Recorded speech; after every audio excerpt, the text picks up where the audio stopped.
You're listening to the Wanderlust Swingers podcast with Aussie hosts Kate and Daryl. If you're curious about exploring your sexuality or the swinging, hot-wifing and non-monogamous lifestyle, you've definitely come to the right podcast. Or maybe you just love travel adventures. Either way, we share our personal, sometimes juicy, sexy stories as well as swingers club and event reviews, interviews with other sassy people, and of course our global swinging adventures. We try to bring you a look into the diverse lifestyle that the swinging and non-monogamous community has. We hope you enjoy. Now let's get into the episode.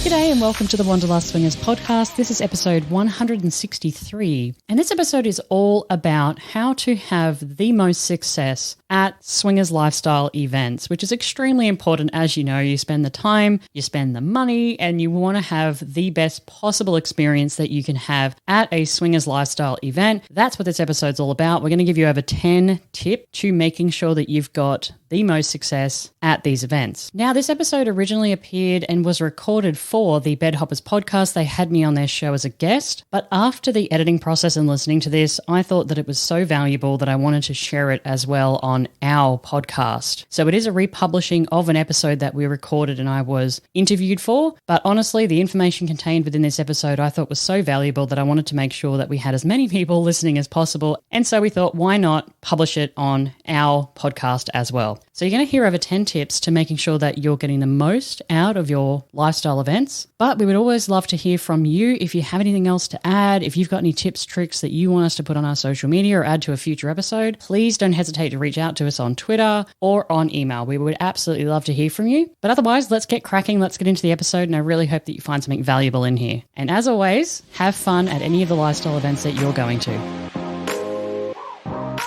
My name's Mr. H. And Mrs. H.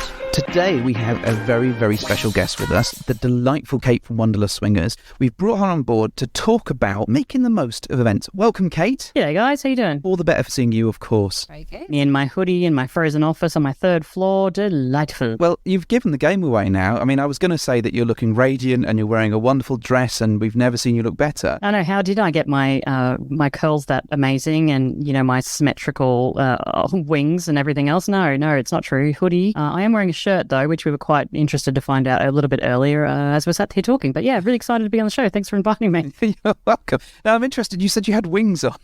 I was actually just going to ask you the same. Eyeliner, like eyeliner wings. Oh, like okay. Symmetrical. In my head, it was like a pair of angel wings. Fun fact, I can't do wings. I can't either. I actually bought a new pen and I've been trying every second day and it's going disastrous. So The cat eye things, I can't do them either. So, yeah, I've never tried. I'm not going to. I'll just get someone else to do them for me if I ever need them. You're really good at drawing. May I suggest you learn how to do it on me? Shall I start practicing, like put it on my iPad and just drawing over photos? They're all perfect wings. I think you'll be flying without wings. Both want wings. Oh, okay, thank you. So the reason, as I said, that we brought Kate along with us Makeup today tips. is not makeup tips, although they may come in useful because we've got an event coming up that we're working on together. We've got the Red Heart Party, and we wanted to talk a little bit about making the most of events. So, you know, how do you prep for them? How do you go in with a really positive attitude? And how do you literally get your best bang for the buck from going to an event? Yeah. How do you avoid just sitting in the corner wishing you'd mingled more? Because, you know, it's true. It's true. We spend so much time and money and we get excited and everything else. And then if we aren't, I think, intentional with our actions, then we do walk away going, well, that was, I have regrets. You know, back in 2016, I remember us going to these massive events and we spent so much money. We've been saving for like a year and a half. And I walked away going, well, shit. And now I'm not going to get that opportunity again for another couple of years. So, you know, it's true, man. And I think, you know, like you say, you prep for so long, they seem to be on the horizon for ages, these events. And you're kind of building up this giddy excitement. And we've done it. We've absolutely are really guilty of doing that, especially in our earlier days, in that we'd go to a club or an event and just sit in the corner together. And I think that's, you know, and then we come away going, well, we could have just come home and had sex, really, rather than going to a club. Still, you can get all hyped up and all excited for this event and you're like, yeah, it's going to be amazing. And then you ruin it by getting like completely spangled and just like can't remember any of it, or you just go and fall asleep in a bathroom. So speaking from experience. Well, we've certainly covered that a number of times. Don't drink too much because you're nervous. So there is a bravado to it, I think. You know, a couple of drinks is fine. fine. But I think if you are worried and nervous, probably drinking is not the solution to that. And we can certainly say that from a level of experience, right? So I think rather than go down a route of what you shouldn't do before you go to an event. Here's all the times that we have fucked up. You are welcome. Yes. We've made an entire podcast career of that particular line. But looking at things positively, how do you, Kate, prepare for an event? What's your ritual to go through before you get there? Well, the first thing I think is once you've chosen the event, choosing the event's the first big thing. But say for argument's sake, you've chosen your event, it's going to be the right event for you and the way that you approach the lifestyle. If you're aware of that yet, or maybe you're brand new and you've got no idea. But some of the things that I do now is I start to think about what do I actually want to get out of the event. I think those are the big first things for me. What do I want to get out of the event? Because then I can sort of start to frame that in my own mind. But better yet, I can actually share that with, if you have a partner, if you're at a couple situation, you can share that with your partner as well. And the reason that I do that is to have some level, I guess, of responsibility. I want them to hold me a little bit accountable. And these don't need to be really grand things like, well, they can be, it's up to you, but like, I want to have jizz all over my face. It can be something as simple as, look, I'm actually quite an introverted person and I just want to try and have a conversation with 3 new people because that's a really big step for me. Or maybe I want to take my top off because that's a really big step for me. So it can be something like that. And so when you start thinking about what do I want to get out of this event, share it with your partner. They can, in a very non-pushy but more, helpful way, kind of hold you accountable to that. So that's some of the things that I do before I even think about anything else like costumes or etc. I think about what do I want to get out of the event. That's a really strong bit of advice. And I think we did a very similar thing. I remember going to a social event earlier on in our sort of career, for want of a better phrase.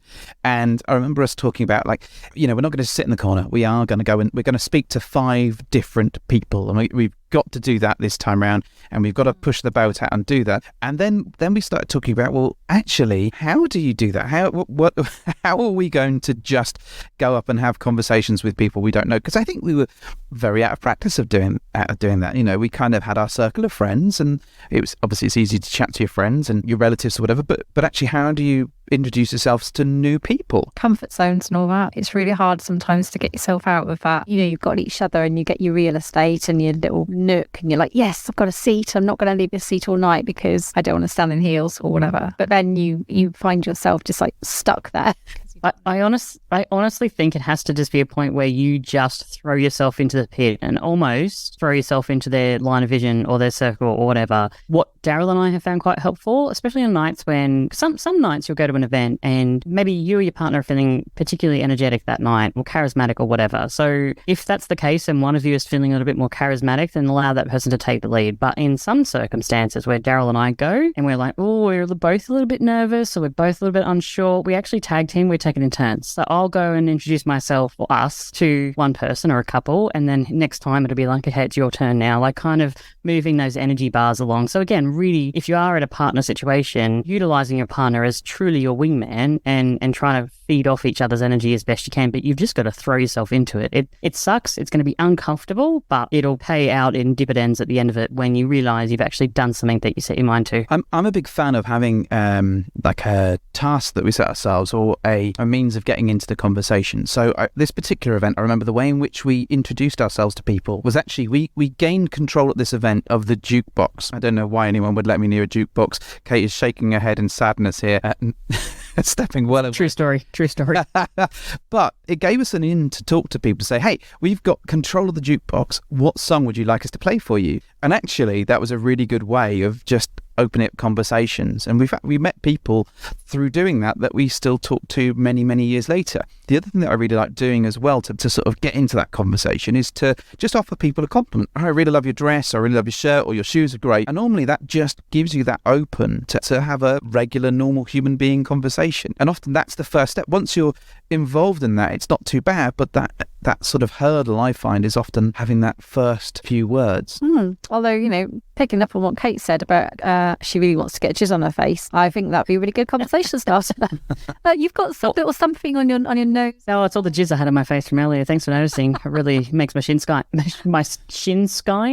Makes my skin shine. The other thing, Mr. H, about what you just said about paying people compliments, to flip that around, I would also say, especially if it comes to costumes or a theme, make it easy for other people to pay you compliments or talk about your outfit. Yes. Do them a favor. So if it's a costume or it's something like that, or wear something that's going to be unique, maybe it's going to inspire a conversation, because by doing so, you're actually helping out the other people to come over and approach you as well. So it's a talking point for you, but you're actually helping everybody else out. That's something I have said that for years. I remember the first time I went to Desire and I got Daryl a really interactive costume, and it was just the best for us because it actually helped us get out of our shells a little bit, more so than what we would have if we were just wearing like a normal costume from the costume store. I mean, great, you're going to encourage Mr. H now, but he needs even more extravagant costumes. I know, I was just saying costume the entire time. I'm looking at Mrs. H going, I hate costumes. I don't hate costumes. I know I sometimes come across that way, but what I do hate is when Mr. H decides that he doesn't need one costume. No. He needs like 5, and they have to be ridiculously huge ones that won't fit in a suitcase and involve at least 3 pairs of shoes and headdresses or something. So it's just like, gears. Okay, but the flip side of that is each of those costumes generated a level of conversation and interaction with other people. Costume so they were conversation. All totally worth it. Probably. Definitely. Absolutely. Why are they so big, though? Because they're fun. The other thing that I want to mention in terms of conversation starters is if you know sort of 1 or 2 people and they know somebody else, get them to introduce you. Use your connections and form even more friendships. Oh, do you guys know them? Can you introduce me? It's not rocket science, I know. And I know for many people, they'll be like, why are you teaching me to suck eggs? But actually, we found that to be a really good way to sort of meet new people, expand our friendship group and just get to know other people that we wouldn't have spoken to before. Yeah, and the other thing, just before you even get to the party, I mean, talking about that introduction side of it as well, what we generally tend to do is we do 2 things. We put up a travel notice. So if you're on a dating site that allows a travel notice, even if you're traveling in your own city, you can do this. And you put up a travel notice saying that you're going to this event. Or if there's an event and you can register on or RSVP on the dating site, do that as well, because that's going to highlight other people to you and have you highlighted back to them. So I always do that, regardless of where we're going around the world, regardless of whether it's in our own city, I will RSVP and I'll set up a travel notice. And the other thing too is if there is some form of connection or chat or group or community for the event, get stuck into that as well if you have the time, because again, those kind of pay in dividends, because by the time you get there, you probably see a friendly face and you can then feel more comfortable walking up to that person and then slowly expanding that circle. If, you haven't been to this event before, you don't know a lot of people. It's a tricky balance, I find, because one of us, me, loves the group chats and likes to be part of that. One of us, not naming any names, doesn't really enjoy that particularly. I don't enjoy it. I just don't have the time to devote to it as much as you do. Yep, you'll find the same thing for Daryl and I. You won't find Daryl in a chat. Is pretty rare. If he is in a chat, as you two well know, actually, he kind of dips in and out, but it is a rarity to actually. I think one of our old chats actually say, "Holy shit, Daryl's in the chat," was the group name of the chat. Pretty much. Oh my god, there's a dog in the playground. Yeah.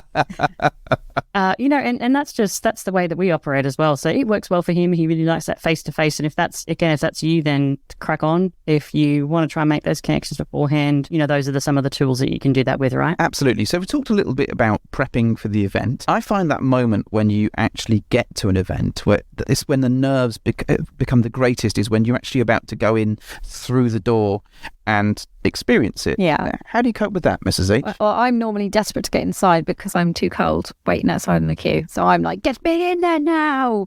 And then I want to go to the bathroom and fix my hair and my makeup. So I'm actually like champing at the bit to get through the doors. I don't actually experience the same level of nerves as you. However, you are very much more around the, have we got everything we need? Are the tickets right? Have we done everything in advance we need to? So I understand that there's like a level of planning for you that makes you nervous sometimes. So actually one of the things you should be very hot on is making sure you've done all that in advance. So actually when you're there, you can just be excited to get in. I don't think Kate will ever know the amount of times that I checked the tickets and the stuff so that we could go to the New Year's Eve party. You were checking them whilst we were in the line at the club going, holy fuck, is this right? Is this right? I'm like, it's a bit fucking late now. Like, if we can't get in, then hey, we're going back to the room. We've got 3 bottles of wine and a half a packet of chips, and that's our evening. Not a bad evening, to be fair. I mean, I wouldn't. Not a bad evening at all. I've certainly had worse evenings. I mean, for me, it's like once you're on a roller coaster and you're going up that slope, and you're kind of like, well, I'm committed now. I'm in. I don't want to bail at this point because I've planned so much for this. And let's assume that you've got all your stuff sorted, you've got your tickets, you've got your phone ID ready, whatever it is. So you might as well just use that kind of energy in a positive way while you're in the queue and be like, what's the first thing you're going to do? Are we going to head to the bar first and get a drink? Or are we going to go straight to a locker and grab somewhere we can stash all our belongings? Have a little bit of a game plan about what do you want to do? Or do we want to find a little space to sit down? That's a controversial move, I think. It's controversial, but sometimes it's nice to gravitate to an area where you can just have 5 minutes of checking that you're ready to dive into a crowd if that's what you're going to do. I like to go to a bathroom personally, check my hair, my makeup, and make sure that I look good. Do a mahoosive shit, and then she comes out absolutely relieved, chilled out. Had to make it weird, didn't you? No, I like to go in there and just touch up everything and make sure I'm good to go, because I just feel that settles my confidence levels. Because I like to go into a club and touch up everything. Fine. I mean, I'm just replaying it back to you. A saboteur. Yeah, I feel like you're like 3 smart-ass remarks away from losing Mrs. H on this episode. I always am. Yeah, it can be a double-edged sword. I see what you're saying about that seating area, but if you do know that you're someone who just needs to sit back and observe for a little while, then by all means do it. But maybe what you can do is set yourself a time limit and say, okay, this is what I know I'm going to need, but instead of allowing myself to sit here for 2 hours or 3 hours and be a bit of a wallflower, again, if that's what you want to do at the event, fill your boots. But if you are wanting to get out there and meet people, then try to set yourself some sort of timeline as to hey, how long you're going to sit there for. But I do enjoy the idea of a game plan. That sounds really good because it's something that not a lot of people would think about, and maybe those tensions or that excitement or that fear or the newness of it all could make you a bit deer in the headlights. So when you get in the club, you're like, what do I do? But if you have some sort of like, I'm going to go straight to the bathroom, straight to the bar, I'm going to find the lockers straight away, or I'm going to go talk to somebody and do a tour straight away. Like if you've got that in your mind already, then it allows you to settle a little bit, I think. Yeah. Agreed. I think one of our mistakes that we've made is that we've gone in and we've just sat down and then we've become territorial over the real estate. Yeah. And I think setting yourself a time limit to be in there, and let's be fair, you're not going to be in a club for hours and hours and hours and hours. I mean, it's unlikely that you're going to be in there for more than 5-6 hours, really. And that's a very long night. So you could probably get away with standing up for some of that time. Yeah. Or at least a lot of people can. So I think what we've tended to do in the past is grab that seat and be like, oh my God, this is the best seat ever. We've clearly got the best real estate. And then just taking turns going to the bar and sitting there and just watching the world go by. And as a result, because you're in your little bubble, you don't talk to anyone else. No, you just observe, and the light passes you by and you just end up being like, all right, we just stay the whole night sitting down.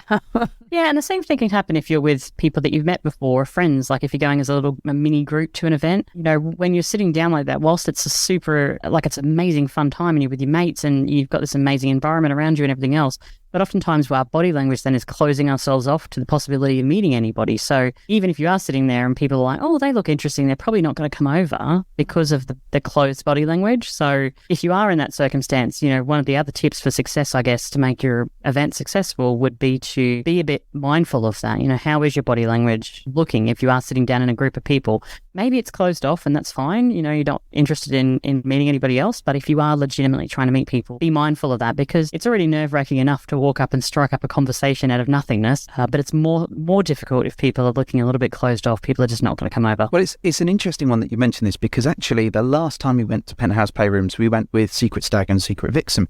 And one of the things that the girls challenged the guys to do was just to get up and start a few conversations with people. So, all right, we bet you won't, go up and chat to them. And of course, like red rag to a bull as a challenge, we're like, oh, well, we can do that. Of course we'll do that. Within 2 minutes of going out there, we'd found 2 other couples and we'd sat down at the table. In fact, so much so that sort of 15, 20 minutes later, the girls were kind of wondering where we'd gone, because we were just sat there and had joined this bigger group. Just started another night anyway. Yeah, an absolute night by ourselves. But that was a really good way of actually kind of going, introducing ourselves and explaining our dynamics and starting that conversation, really. And then when you two came over, we were able to introduce and say, oh, here they are. This is what we all do, and all that kind of We stuff. sent you out as like little sentry drones. Little envoys, yeah. Just go and do the work, and then let us know when it's a good time to come over. I mean, the other thing about all of this too is that this is all for naught if you're not setting yourself up for success before you even get there. And what I mean by that is being hydrated and slept and rested and fed and all of those good things. I know, just like, you know, the things that you have to do on a day-to-day basis to stay alive as an adult. Those things, they still do matter when you're going to an event. But I think sometimes we just think we're just these Energizer bunnies, and it's like, okay, we haven't gone out clubbing for however long as a couple, and now all of a sudden we're going to throw ourselves into the mix. We're going to go to the club at 9 or 10 or 11 p.m. and then we're going to party until 3 and 4 in the morning. Bitch, you can't do that without preparation. So, you know, getting hydrated, getting enough rest and everything else before we get there, setting yourself up for success is something that I think we've all forgot to mention, but is so, so important. Because I can tell you the number of times around the world, Daryl and I've gone to a club and we're like, not really feeling it tonight. And then I think, oh, that's because we're up at 6 and then we had this and then we did this and we did that. And I'm like, so we're just knackered and we've come to the club like idiots, paid the money to get in here and gotten all jazzed up. And now it's a waste, you know, because we're just so bloody tired or not interested in putting our energy out there and meeting people. Yeah, I think we've definitely fallen foul of that. We've just overdone it and then not enjoyed the night as a result. Right. There is something to do with pacing, but also I would say that, Kate, you are the hydration master. Never have I drunk so much water in my entire life as to when I've had an evening out with you. She's always at your elbow with this glass of water, isn't she? Like, Where the fuck did that come from? It's another one. yeah. Actually, if you talk to Jay and Angie, they have a name for me in their household, unfortunately, because I'm doing the same thing to them all the time. How much water have you had today? It's a good tip though, because it does reduce your sort of ability to get drunk a little bit, I suppose, and also means that the hangover is far less painful the next day if you are going to have one. So it's a good tip. And eating, I think, is so important. The amount of times we've just skipped eating and gone straight out, and Which is unusual because I hate skipping eating. I know, which means that you're more grumpy. Everyone gets to see hangry you, and that's definitely not you at your best. Likes hangry me. Yeah, and that's why we carry snacks around at all times. Little go-to snacks in your bags. That definitely helps. I think there is something in that being prepared for the event as well. So knowing kind of what you're going into and knowing what you need to bring. So, you know, if you are going to a place with wet facilities, for example, do you need to bring a towel? You know, are toys allowed? Do you want to bring your own toys? Obviously, there's the prep around bringing your own condoms and lube and making sure that you've got a variety of those. All this stuff kind of helps make your event much more successful, because the last thing you want to be doing is rushing around trying to find all this stuff in the club to see if they sell it, see if they've got it, see if you can borrow a towel if they don't provide them automatically. That really takes you away from any potential sexy time, I find. Not that sexy time is the goal, but if you're there and Well, if it is the goal and you've not done that, then, you know, you're kind of up shit's creek without a paddle. The other thing too is to honestly check the rules of the club, because when Daryl and I, we said this on our podcast, we went into London City and we were really excited. And we turned up to the club and Daryl's looking pretty hot. He's got his, you know, really nice dress shirt on and really nice designer jeans. And we get to the front of the club and the bouncer's like, no ripped jeans allowed as per the frequently asked questions, as per, dress requirements on which are clearly labeled on the website. And I was like, yeah, my bad. So with those preparation pieces, you know, I would also check what's on the website for information, you know. Is the bar BYO, like we said before, or is it purchase your own drinks? Do they have wet facilities? Do you need an identification to check in? Do they have lockers? All of those sorts of things I think are super important to make sure that you're actually even going to get into the event to start with. It's really valuable advice. And I remember speaking to you folks just after that. And it was definitely an interesting occasion. Fortunately, you were close enough to be able to get changed and come back to it, which was... Thank God, because if we'd have lived further away, like if we'd have gotten in there, it was like an hour or two drive or an hour train ride or whatever, and we didn't have alternative things, like that would have just been a bloody disaster. And that was a rookie error, let me tell you. Well, I'm pleased to say I'm not pleased, but we nearly made that error ourselves, and we drove up to Vanilla Alternative. And 3/4 of the way there, I turned to Mrs. H. She said, "You put my shirt in the car?" Yes. The one thing that she needed to do. And there was this look that said that I would definitely be driving to a supermarket at 8 o'clock on a Saturday evening in an attempt to find a shirt that I could wear for the club that night. Is that fair? Is that fair? I mean, sure, I'm not responsible to pack your clothes, but on this occasion, yes, I did forget to pack his shirt. And my God, he didn't let me forget it. But it is important to get your outfit right, and the outfit is an essential part of the evening, I think. Oh, it can make or break an evening for me, I think. If I'm uncomfortable because I haven't chosen wisely, then you just spend all night messing around with it and wishing you hadn't worn it.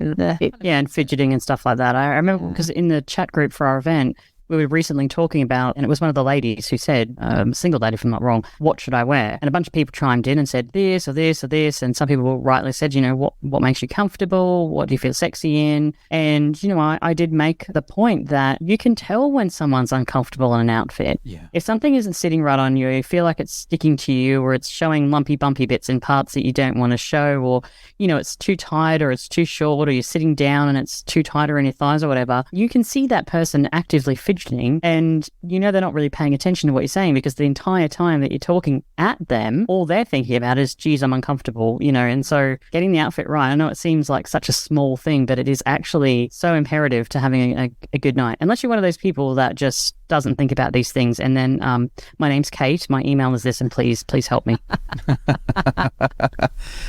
One of the tips that I've sort of observed, I guess, rather than been part of, I think, is that we've been to a number of events where people have their own business cards. And often this is at events where... Get guilty. I've done this before. Well, I think this is a good tip. And I think, we have our show business cards, which is a way to get in touch with us, but it's fairly easy to remember the name or whatever for us. So I don't think we struggle too much for that. Yeah, Bed Notches, the most popular podcast in the UK. It's belt notches. Sorry. Bed knobbers. Bed knobbers, bed wankers. It's probably closer to the truth. But I've seen people just take a number of business cards, especially when they've been or heard of people doing that on the cruises and at bigger events where there's lots of rooms or a takeover. And it's a really good way of staying in touch with people. They write their room number on it or whatever. But often when you're in a club, it's really hard sometimes to hear. It's really hard. You don't have your phone with you often. You can't really write down people's details, and it can be difficult to get in touch with other people. So I've seen people take along a business card so that they can go, there you go. We'd love to speak to you in whatever environment, or we'd love to keep in touch. Here's our information. I love that. That takes the sort of just like the amount of times we have met people and we've been like, what was their name again? And they're like, secret couple 2319 AB exclamation mark, and you're like, fucking hell, are they the exclamation mark ones? Are they ones without the exclamation? And is it the right ones? And you can't see the profile photo, and this sort of thing is really, really helpful to have there. I mean, you could do the cheap version and just write it down on a post-it note, I suppose, and there you go, this is us. But it's less cool if you can flip out a business card, sort of, or the upspec version, and create your own QR code that goes to like a separate website. That could also be an option if you want upspec. It's controversial. I'm not a fan of the business card. Are you not? I'm not. We had them before years and years ago, because we were listening to podcasts, and podcasts back in 2015 were like, you have to have a business card. Everybody has to. If you don't have one, you're an idiot. And we went along to an event in the US, and I was like, oh my God, print business cards. And at the time, I think the minimum you could get was 250 of the things, which is just, who's handing these out? Did you give one to everybody? Yeah, so like the coffee guy was like, the barista was like, I don't actually need your business card. Thank you, lady. But it was a bit strange to me, because for me, I think that once you're making that connection, it's almost like, okay, and on to the next, and like, here's my card. That's one way it can happen. And so you're like, well, hold on a second, we're still in the middle of a conversation. Well, the other thing is that most of the time people aren't public, and so therefore their photos are not on their business card. And so if you can't remember that someone's name is John and Jill, how the hell, if you get 10 of these plain Jane business cards with these random screen names on it, how are you going to remember who's who? And I remember walking away from that event, and we collected about 20 odd business cards. Fun fact, I found them about 2 years ago and we're moving here and threw them in the bin. But I had no idea who was who, because they didn't have any photos or identification methods on them whatsoever. So although they were like, here's our kick and here's our this and here's our that, I had them in my pocket, because again, I got given 20 of them. Thank God I actually had pockets, because if you're a woman, where are you going to put this bloody card? And we just walked away going, I don't understand the intention here. I understand it for, like, I know people do it on the cruises and the big events. In a club situation, it seems a bit strange and foreign to me. So I don't know. I think we're agree to disagree on that one, Mr. H. I think it has its place occasionally. I would say that But you're right. If everyone brought a card, then it would be impossible to tell everybody. Unless you write notes and you're like writing on the card as they give it to you. A small dude with beard, lady, red sparkly shoes. Yeah, exactly. Talked about Star Wars for half an hour. There we go. And I can absolutely see it being a pain in the ass. But it is a tough one, and I think that's why. I mean, let's take the big events. Let's take the 3, 4, 5, 6,000 people events out of its equation, because that's just bloody too hard anyway. But say it is at a club event, or it's a small takeover or something like that, and there is a chat function or a community function. That's where you kind of quickly want to make those connections. I think that's the easiest way to do it, because trying to remember names is a nightmare. Oftentimes you won't have your phone in the club, as you said before, because most clubs have a no phone policy. And so, as soon as you get out of there, like, you're in that chat group, and you can kind of try to make those connections as quickly as possible, and then you can take it offline to a different chat. That's really the only way I can think that is logical, but it's also a minefield. I don't know. Mind you, I think you did at one point send us about 50 of your business cards. I'm sure we've got a ton of them kicking around somewhere. You probably do. I was probably like, here, have some business cards, guys. They were a funny size. They were too square to fit in my purse, but not quite wide enough to fit in a different pocket. I was like, why are these such a funny size? But you know what's funny? We gave hundreds of those, well, not hundreds, but loads of them away to different friends. Like, here you go, have one of these guys. And I think that was actually version 2. That was version 2 of our card that actually had our faces on it, because I, after the first event, got a jack of not knowing, and then I was like, okay, here's our face, here's our pictures, so you guys can clearly remember who we are. And then, I had to order like 250 of those things, and clearly I just gave you guys a bunch, because I was like, well, either that or I can build a house out of them. So I needed them for a Gambit cosplay, that's what it was. Tons of them. Exactly. Hey, do you guys want to talk about how to maybe take it to the next level? Because we've kind of spoken about, like, in the lead up to the event, once you get in there, what to do, setting your expectations or your intentions. I mean, how do we move to the next step, guys? How do we make this happen? If my intention is to walk in there and I'm like, I would like to play with somebody that I find interesting, what's the next step? Very good question, Mrs. H. Okay, all right. So let's assume then that we've managed to get out of our little real estate corner. We didn't sit there all night. We've mingled, and we have made a connection with a couple. Is this what was happening? Yeah. Yeah. Well, I would hope you put some effort into there somewhere in the middle of that with flirting and such. Yeah. Let's talk about the flirting bit. Like, how the fuck do we flirt? Like, because fuck knows. Why are you asking me? Don't honestly, call me fuck Penny. knows.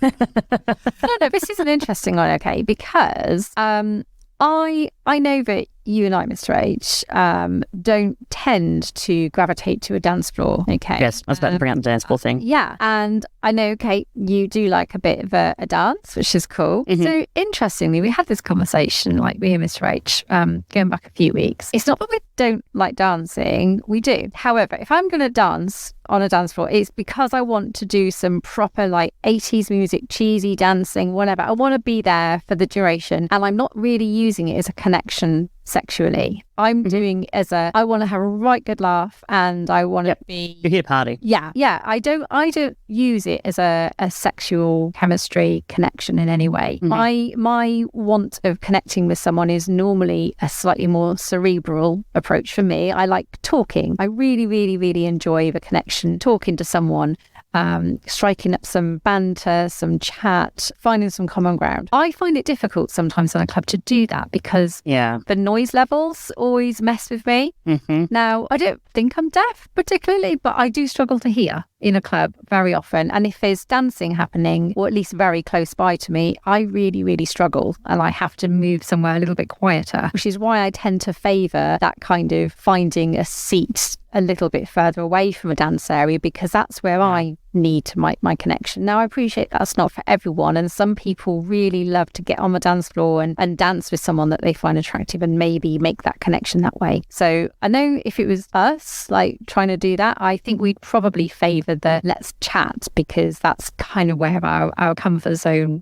tends to be. Well, there is a theory that you play to your strengths, and my strengths is certainly not dancing in any way that is sexy. However, for me, it's about, not to say it's a strength, but the conversation, the sort of leading that conversation, and just kind of finding out more about people is kind of where I feel most comfortable. Yeah. Although I don't know that I'm flirting, and you say that I'm flirting all the time, but I am not cognizant that I'm doing it whatsoever. Well, that's being pretty good at it then. If you don't like actually know you're doing it, and yet I find it to be quite flirtatious. So maybe that's a good thing, because it's not false and it's not forced or anything. You know, you're naturally flirtatious. Maybe when you like someone, it will come across in your flirty conversation. I don't know. You've accused me of being flirtatious with everybody, and you've accused me of being various sets of teases. Insert appendage here. So, you've accused me of being a cock tease and a muff tease and God knows what else, just because I'm chatting to people and I'm enjoying that conversation. So it's a tricky balance, I think, and I don't think I naturally slip into a flirty movement if such a thing occurs. Do you talk like that to everyone then, maybe? Yeah, maybe that's probably where I'm going wrong. Human resources keep calling him in and he doesn't understand what's happening. I don't. He keeps getting red carded. For me, it really depends on the environment. It depends on the club, my mood. It's a whole host of things. If I would say if it was just Daryl and I, we didn't know anyone at the club, we didn't have any previous connections, we weren't there with friends, I would say that, and it was a club where it had mingle and dance floor opportunities. Because another thing too is that you got to remember the way that different clubs are laid out. Not every club affords itself a big mingle area or a big dance floor. You can't, maybe you've got one or the other or whatever. So it does depend on all of those things. But if I'm just going to say run-of-the-mill, normal club, Daryl and I don't know anyone, our general thing is we will start talking to a couple and start flirting or talking there, and then we will move to the dance floor, and that is the lubricant almost to then moving to the playroom. So that's the general way we do things. So we'll make that cerebral connection. We'll see if we actually have any kind of connection, if we like them as people, the rest of it. Then we'll dance with them. Then we'll move to the playroom. That's how we would generally do it on an average night at a club. It's a little bit different if we know people, because, then that kind of shapes the way. You may just go from talking and laughing and having a drink to like, let's go to the tantrum room. Those sorts of things. So it really does. It depends on the event for me, the style and who we're there with, I think is the biggest one. But I would say what we've just all said is pretty different. So maybe that's a good talking point for your partner. What for you, what makes you feel comfortable? I mean, like someone may not feel even remotely comfortable, like attempting to dance and flirt. And, the two things maybe don't ever become compatible for some people, whereas others probably like, oh, fuck, I don't know how to make conversation. Let's just go and let the music do it for us. And, exactly. So cool. I think it's just, what do you want to do with that person? And what vibes are you getting from them? And if they're like, hey, do you want to come dance? Actually, even if you're not like 100% into dancing, you might be like, well, they're asking me, so let's try it. I think there's definitely something about reading the room. I remember going to a club with a couple and chatting to them for forever and a day, and the more we chatted to them, the less interested I became in them. Oh yeah. And then at the end of that, and it was really clear, to me, that the body language wasn't there. We weren't, even by my standards, I wasn't flirting, and I was becoming more and more withdrawn. And then they were like, oh, should we go in the playroom then? And I was like, at what point? Maybe half an hour ago, but then you started talking about kicking penguins into the ocean, and I'm out. I checked out. It would have been, probably 2 hours before that. But and genuinely, we had gone to the club with them.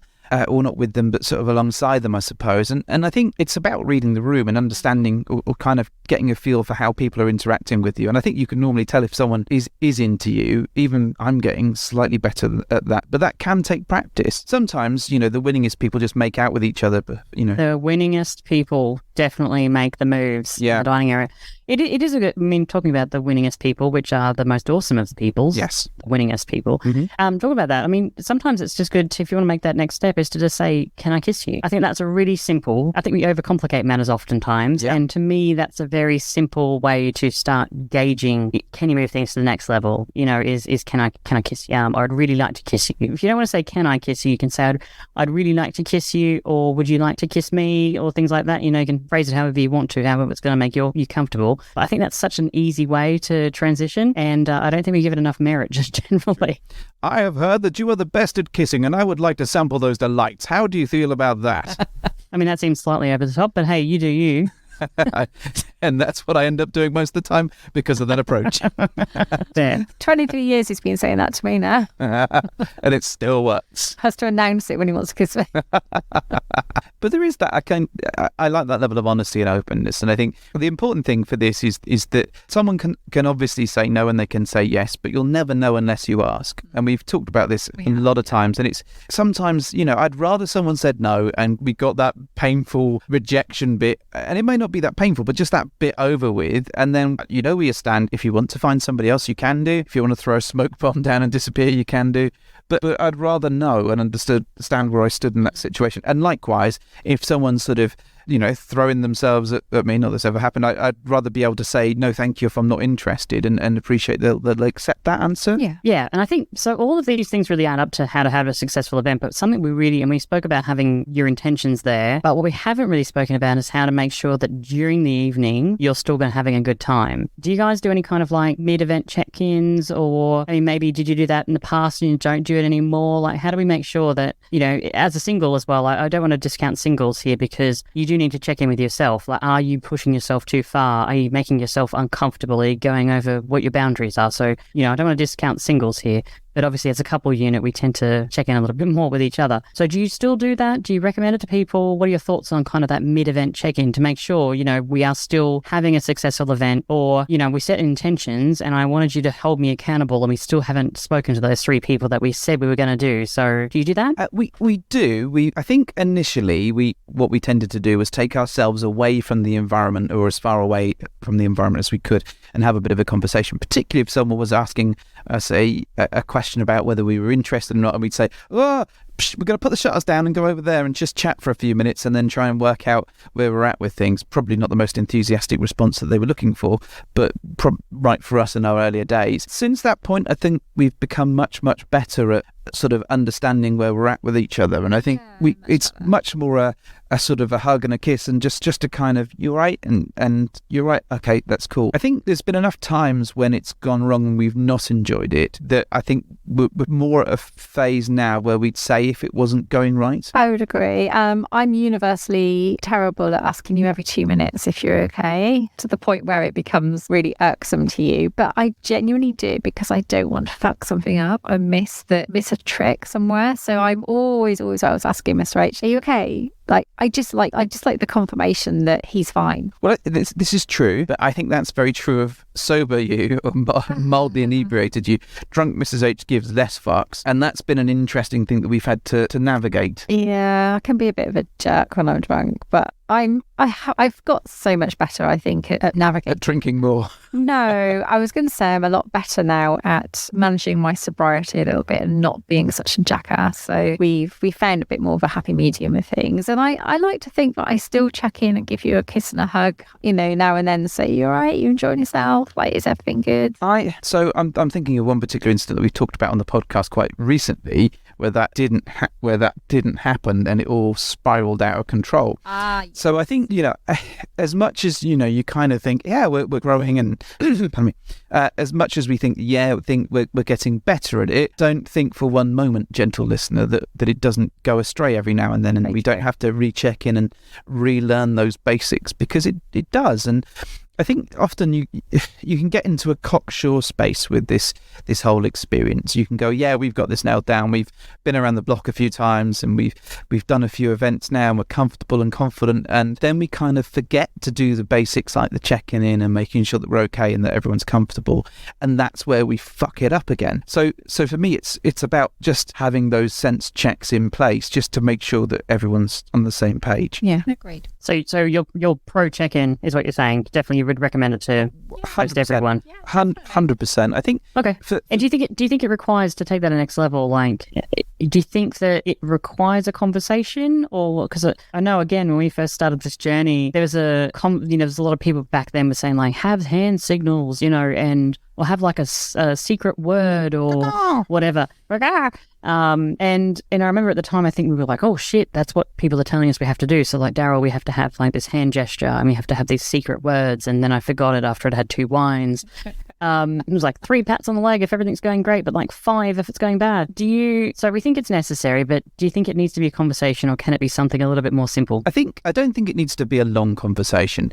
We tried like you tried we had that same advice. I think we probably listened to the same things and watched the same things, and we went in with some hand signals, and Mrs. H just ignored them and fucked it up completely, and it just and just completely forgot about it and did her own thing. So, and leading to actually one of our worst meets ever. However, I think there is something to be said for just checking in, even if that's you okay, you comfortable. That might be all you need to check in. And I think, because if you're not, then you probably need to step away from the situation just to have a bit of a conversation to work it through. I think the whole, doing the animal sounds or the hand maneuvers or the secret handshake, whatever, in the heat of the moment, that kind of goes out the window. You might as well just be honest and open and say, I'm not quite there. Can we just have a quick moment to chat and work this out?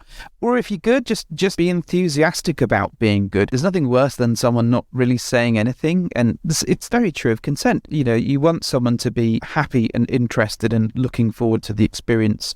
And if your partner's not showing those signs, I think there's probably something where you need to step away and kind of check that again. I would agree. I think it's probably more detrimental if you don't do any check-in at all and then you go and do something that can't be undone, because then that will just lead to... But you, as an adult, one of the things we have found definitely is that if you're not feeling right, you have a responsibility to tell your partner, if you've got a partner. If you're a singleton, then you have a responsibility to yourself to, if you can, step away from that situation and either find a friend if you can, or if you need to talk to security or the bar staff, or depending on what it is, or you might just need to take a moment to yourself. You might need to pop to the loo and just have a moment to think through what's going on and be comfortable with things. You shouldn't ever do anything that upsets you or puts you in harm's way or that you don't feel comfortable with. I agree. I think it's not someone else's responsibility to completely be an adult for you. You do need to have some level of accountability and recognise it. If you have to speak up and say something, then you do, because you're an adult, so you can make these decisions and these choices. And you've come this far.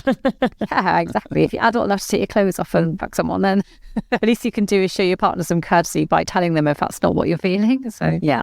What about that? So we've spoken about like the entire event, but my thoughts on kind of that post-event come down self-care. I don't know whether you guys experience this, whether it's something that you occasionally experience or what have you, but I do find that after a successful event, after I've had a really good time, or after I've been looking forward to something for 3-4 months, whatever that looks like, and then you finally get there, the night's amazing, you have a great time, you make connections, you dance, you drink, it's great. And the next day you realise there's nothing on the calendar to look forward to anymore and it's over. Do you ever experience, it's what we call like a sub drop in BDSM terms, but do you guys ever experience that? 100%. And I think there's a couple of things. One, where we've run our own events and been involved in running events, the next day is where we get the most questions about people going, when's the next one? We want to have something in the diary. And I think that is a form of that drop, because we've experienced it. We've been to your events. I think for PCAP in particular, that sort of the last... You did not want to leave that pool. Oh my God. That was... Our biggest regret was not booking an extra day. Yeah. 100%. We were so fucked off that we had to leave. We were like, oh man, we could have just had a lazy day, like just taking it easy, and we really wish we'd booked an extra day, didn't we? But it was that absolute come down of having had a really good time, having had something that you've looked forward to and that you've really enjoyed, and you've made new friends and connections, and then having to leave it and go back to your regular life is very difficult. It is a drop. And especially when those bastards just dotting around the pool still. We were like, oh man. And I was actually in the pool and drinking and having a good time too. So that's it. After the event, it's always my time to have a good time. So that's like my next day or two, I'm just living it up. You haven't seen me party like as hard as you see me party after the end of my events. I'm like, fuck yeah, cutting loose. I've got no responsibilities anymore. Hey, no party like an after party.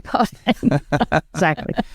So I think it's not just sub drop from, or post-event drop from having those highs. I think if you do choose to play as well, and this especially is important for singles, if you do choose to play, there is an element of resetting, having this like, wow, that happened last night and I'm on this like amazing high and it was so different and so new and so unique and I've built it up and all this sort of stuff, and geez, now it's gone and you're in pajamas kind of watching Netflix. It can be a moment where you need to recognize those things and figure out what's going to be some self-care for you. I found that host events for me are things where I'm like, oh, amazing, and then like, oh, life is dull now.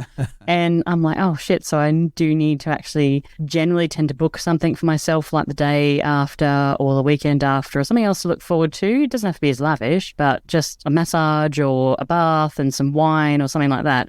Again, Might not be for everybody out there, but it's something that I've recognised in myself now. One of our greatest joys, I think, is having friends in the lifestyle that you can debrief with. And that's been invaluable. And I think that when you've come back from an event, having friends that you can chat to and just kind of talk it through is so helpful, just to kind of process all of it, because there is often a lot of processing around, well, what's happened and what's gone on. And often this stuff is positive, but it just takes a while to sink into your brain. Like, holy shit, were we doing that? Or things you've missed. Yeah. Or you just think, oh yeah. Or someone reminds you of something great and you're like, oh, totally, I remember that now. And it brings back a really good memory. And I think doing that has been really useful. So just having a call the next day with friends or having a Zoom chat or whatever and talking that through. And also, to be fair, the podcast kind of helps because, you know, if you relive it a little bit and you're talking about it, it gives you an opportunity to kind of share that experience. And that does sort of ease the pain. But equally, I mean, we tend to book things pretty quickly after we've done it. It's like when you go and see a gig, right? If you haven't been to a gig for a while, you go to a gig and you go, wow, that was amazing. Why don't we go to more gigs? And then the next day you book another gig. Yeah. Guilty. I went to the comedy show recently. I came home, sat on the couch, booked tickets for a different comedian in like 2 months' time because I was like, that was amazing. Why don't I do this more often? Oh, yeah, because I can't afford to do it more often. But that's the thing. And it's really nice to have a treat that's ahead. And like you say, that treat could just be small. It could be a massage, it could be a trip into town, it could be a nice meal or whatever it might be, or it could be, how do we get our next fix, and you know, what is the next, like the junkies that we are. But this is why I like having a visual diary for things. I mean I can't bring myself to just commit everything into some kind of, like, I don't know, digital thing. Digital is still visual, dear. It still exists. I like to see something tangible in front of me. I like the paper where I can see everything plotted out and mapped out, and I'm like, oh my god, look, I can see it because it's written in pen in like a few months' time. Whereas if it's like in the internet somewhere, this would explain every time I send you an email, you write back to me in pencil. It's not visually popping for me because I have to go and search for it. Whereas I like to see it in front of me, and I can then see that I've got exciting things to look forward to. That's how I work. That's just my... Like the tangibility of it. I like writing things down and like looking at them and going, yeah, look at this happening. It's exciting. Old-fashioned girl. There is absolutely something in that. And I think it's good for your mental health. It's like when you go on holiday and you come back, and it's nice to have an extra day off in a couple of weeks' time that you can look forward to, just to kind of ease the pain of going back to work. If you got something to look forward to. Yeah, I like that, and we tend to operate like that. I think it's interesting because often the events that we're going to at the moment are ones that we've been involved in sort of organising or had a hand in. So it's for us. It's sort of often it's a treat just for us, I think. And like you said yourself, Kate, it's like after an event, it's the day off afterwards that you get where you don't have those responsibilities and that you can just enjoy that to the most. Yeah, absolutely. What would you say would be, like, if you were going to wrap something else into this as like your best piece of advice, what would be the last thing you would add to how to have a successful event? Is there anything else you're thinking of? Take some flat shoes. Take some flat shoes. I mean, it's actually not bad advice. But it's brilliant advice. I really wish I listened to my own advice. Put some water and some snacks in your hotel room before you leave for the club for the night. That helps. That's a classic bit of advice. Definitely take a spare pair of shoes.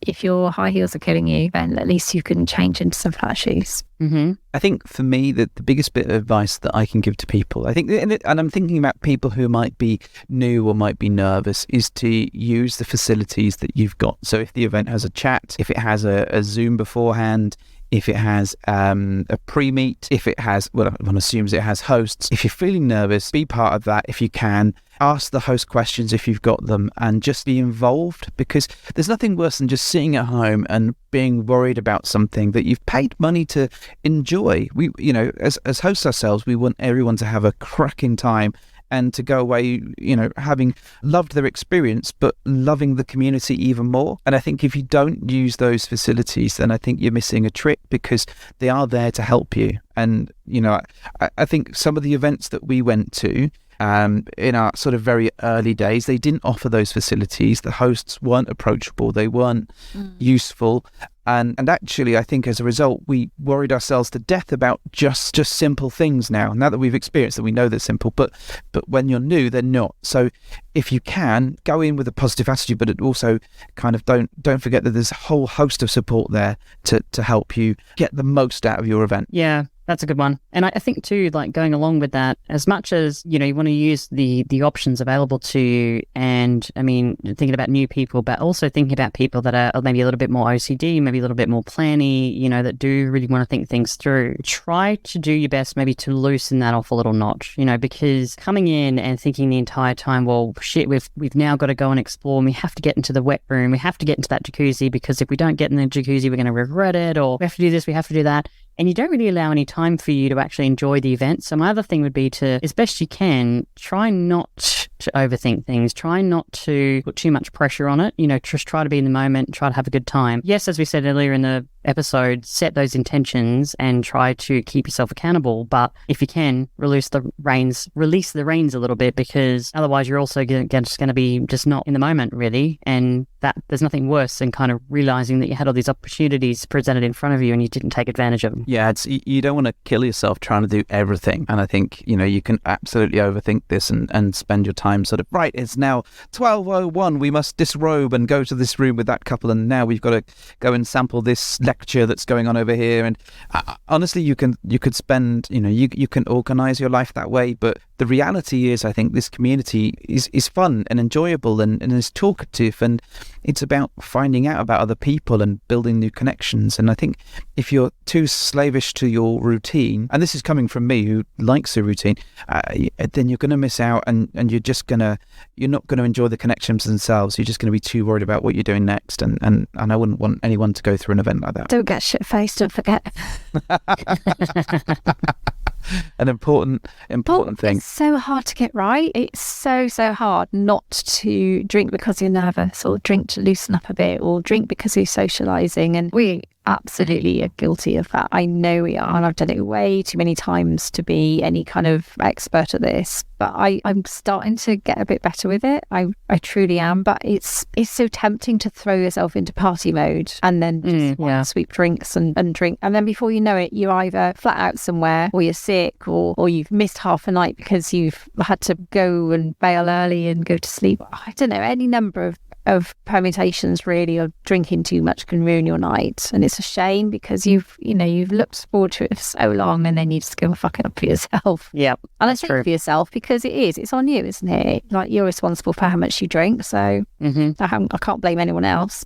She says, knocking back a nice glass of red, staring at us both, going, responsibility, it's your responsibility. It's responsible behaviour, isn't it? You don't want people's lasting memory of you to be pie-eyed down, you know, hugging the porcelain basin of a club toilet. So there's better ways to remember me, I'm sure. Right. So on that note, I think we can wrap things up. Thank you ever so much for joining us. It is always a pleasure. Where can people find you in the world? swingingdownunder.com, because I still have not changed our domain to wanderlustswingers.com. It's not true. I actually do have the domain, and it's forwarded permanently to swingingdownunder.com, but it's just faster if you go there. So that's where you can find us. And if anyone needs a business card, we've got fucking hundreds of them. Anyone needs a business card, hit me up. You know, I can send you one of those. No, it's been good. I hope people find that valuable. I hope people get something out of that, and hopefully it helps you to maybe have success at your next event, but feel a little bit more relaxed that, you know, what you're thinking about, what you're going through, and what you're worrying about, other people have thought about it, other people have experienced it, and like we've explained many times, other people have fucked it up. All right, guys. Well, that's everything from me. I hope that you really enjoyed that episode about how to have success at swinging lifestyle events. And I hope to see some of you in 2023. It is already coming up towards the end of February. We've got our event in London next week, and we are about to publicly launch a very, very exciting event in Europe. So stay tuned for that. But otherwise, we'll see you on the next episode where we talk about some very naughty things we got up to recently. Hope that you guys are happy, healthy, and well. Don't forget to leave us a 5-star rating and a review if you get the time. We would absolutely love to see that on our podcast catcher. Until next time, guys, thank you so much for listening. See you soon. Bye.